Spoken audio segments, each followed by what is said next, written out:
Assalamualaikum warahmatullahi wabarakatuh. Kita berjumpa kembali membahas ulama Minangkabau.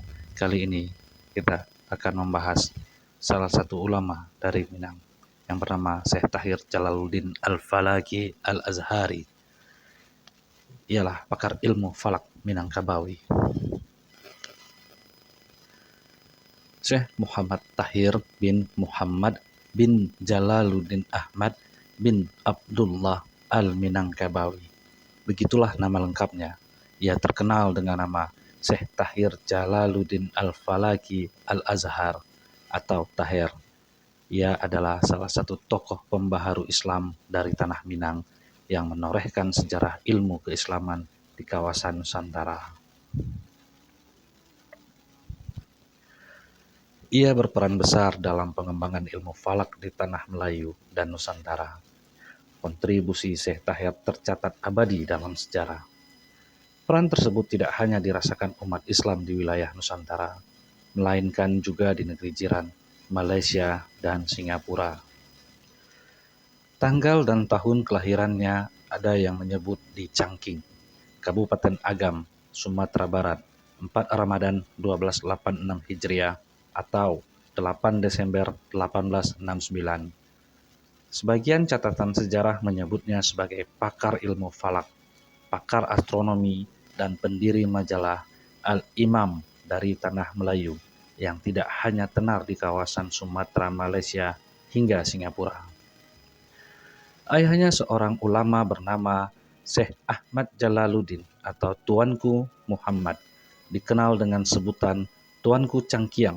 Ayahnya seorang hakim yang berasal dari kalangan Padri pada masa gerakan Padri abad 18. Sedangkan kakeknya bernama Jalaluddin yang bergelar Tuanku Sami. Selain belajar mengaji Al-Quran, ia juga belajar kitab dengan Syekh Umar Shatta dan Syekh Muhammad Al-Khayyat. Banyak ilmu pengetahuan agama yang ia pelajari saat tinggal di Mekah, termasuk ilmu nahwu, syaraf, ma'ani, badi, mantik, hingga ilmu pengetahuan umum, geometri, dan ilmu falak. Saat berada di Mekah, ia sempat tinggal dan belajar berbagai ilmu pengetahuan pada Syekh Ahmad Khatib Al-Minangkabawi selama 14 tahun. Syekh Khatib tidak hanya menjadi guru bagi banyak santri Jawa di Tanah Suci, tetapi dikenal juga sebagai imam besar mazhab Syafi'i di Masjidil Haram. Syekh Tahir sempat juga belajar pada ulama Melayu, Syekh Ahmad Al-Fattani yang baru kembali ke Mekah dari Mesir tahun 1882. Atas anjuran Syekh Al-Fattani, Syekh Tahir kemudian berangkat ke Mesir tahun 1893. Syekh Tahir disebut dalam buku riwayat hidup ulama Sumatera Barat dan perjuangannya tahun 2021. Karya Yulizal Yunus sebagai orang Indonesia pertama yang belajar di Universitas Al-Azhar. Ia dikenal cerdas sejak kecil. Hal ini tentu mudah membuatnya diterima di Universitas Al-Azhar untuk belajar ilmu falak. Kecerdasannya pun terus berlanjut ketika menempuh pendidikan di Al-Azhar. Kecerdasan yang dimiliki membuatnya meraih nilai tertinggi saat ujian. 3 tahun belajar ilmu falak, ia pun berhasil meraih diploma Syahada Ahmiyah. Dari keberhasilan menyelesaikan pendidikan Al-Azhar inilah akhirnya ia mendapat gelar Al-Azhar di belakang namanya. Sejak itu ia terkenal sebagai ahli ilmu falak dan sering disebut dengan Syekh Tahir Jalaluddin Al-Falaki Al-Azhar. Selama tinggal di Mesir 4 tahun dari 1887 hingga 1898, ia sempat berkenalan dengan Muhammad Abduh dan Rashid Rida yang terkenal sebagai tokoh pembaharu Islam dari Mesir. Muhammad Rashid Rida adalah salah seorang murid Muhammad Abduh yang menerbitkan majalah Al-Manar tahun 1898. Saat itu, Syekh Tahir Jalaluddin diceritakan ikut menyumbang beberapa artikel dalam kolom Al-Manar. Dari sinilah pemikirannya diketahui terpengaruh dari tokoh Rashid Ridho dan Muhammad Abduh. Pada tahun 1888, ia tidak langsung kembali dan pulang ke Minangkabau, tetapi singgah terlebih dahulu ke Singapura. Ia diketahui menginjakkan kaki di Singapura 20 Mei 1988. pada tahun 1905, Syekh Tahir kembali berpetualang ke Singapura untuk membantu mengatur maklar haji, mendirikan majalah Al-Imam. Setelah menetap di Singapura, Syekh Tahir mengenal beberapa tokoh, ulama, dan hartawan. Dari pergaulan dengan ulama dan tokoh terkenal tersebut, muncul ide menerbitkan sebuah jurnal bernama Al-Imam pada Juli 1906. Jurnal Al-Imam terbit karena terinspirasi dari majalah Al-Manar karya Muhammad Rashid Ridho dan Muhammad Abduh.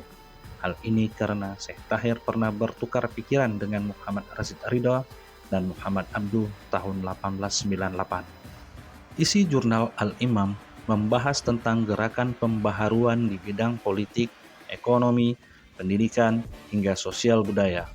Al-Imam dalam perkembangannya dapat mempengaruhi Haji Abdullah Ahmad, Syekh Jamil Jambi, dan Syekh Abdul untuk menerbitkan majalah Al-Munir, mendirikan sekolah Al-Iqbal Al-Islamiyah.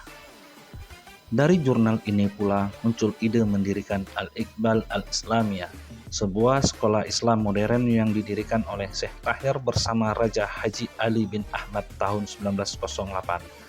Al-Iqbal Al-Islamiyah muncul setelah majalah Al-Imam berhenti terbit. Sekolah yang didirikan Syekh Tahir Jalaluddin cukup modern. Pindah ke Kuala Kangsar, Malaysia. Pada tahun 1918, Syekh Tahir pindah ke Kuala Kangsar atas permintaan keluarga kerajaan. Walaupun menetap di Kuala Kangsar, pengaruhnya tetap besar, bahkan menyebar hingga Minangkabau. Saat pulang ke Minang tahun 1927, ia disambut hangat masyarakat setempat. Ia sempat berdakwah keliling Sumatera Barat menyebarkan pembaharuan dan gerakan Islam. Ketika kembali ke tanah Minang inilah, Belanda menangkap Syekh Tahir pada tahun 1928 dengan alasan menyebarkan paham komunis. Ia ditangkap dan ditahan oleh kolonial Belanda di Bukit Tinggi. Tuduhan tersebut tidak terbukti kebenarannya. Tuduhan tersebut hanya akal-akalan Belanda karena khawatir dan takut pengaruh pembaharuan yang dilakukan Syekh Tahir. Pakar ilmu falak. Beberapa tahun kemudian, Syekh Tahir pun dibebaskan.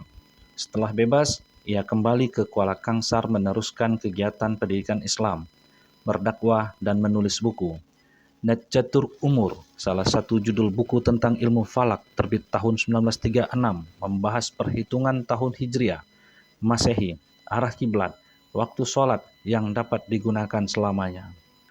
Buku lain karya Syekh Tahir berjudul Jadawil Patikiraan pada waktu yang 5 dan Halak Kiblat dengan logaritma terbit di Singapura tahun 1938. Buku ini mengulas tentang perhitungan falakiyah, Nukhabatut Takrirat fi hisabil awqat wa sammatil qiblat bil logaritma yang membahas ilmu falak terbit 1937. Pemikiran Syekh Tahir ilmu falak lainnya juga terabadikan dalam kitabnya Al-Qiblah fi Nususi Ulamais Syafi'iyah fima yata'allaku bi istiqbalil qiblatis syari'iyah mengulab min ummuhad kutubil mazhab yang terbit tahun 1956. Buku ini disahkan oleh Majelis Agama Islam dan Adat Melayu Perak. Tidak hanya menulis buku dalam mengembangkan ilmu falak, ia juga melakukan gerakan tajdid. Hal tersebut dilakukan ketika terjadi pergulatan antara para ulama senior dengan kalangan muda yang melakukan pembaharuan. Kondisi tersebut yang mendorong Syekh Tahir menawarkan gerakan tajdid, yaitu penentuan awal bulan Hijriah melalui perhitungan atau hisab. Gerakan tajdid tersebut ditentang oleh sebagian ulama saat itu karena penentuan awal bulan Ramadan memakai ilmu hisab dan ilmu falak, bukan ruqyah. Masalah tersebut mendorongnya tetap memperdalam ilmu falak dan astronomi dengan melakukan perjalanan. Perjalanan itu dimulai dari Riau hingga Singapura dan Kelantan.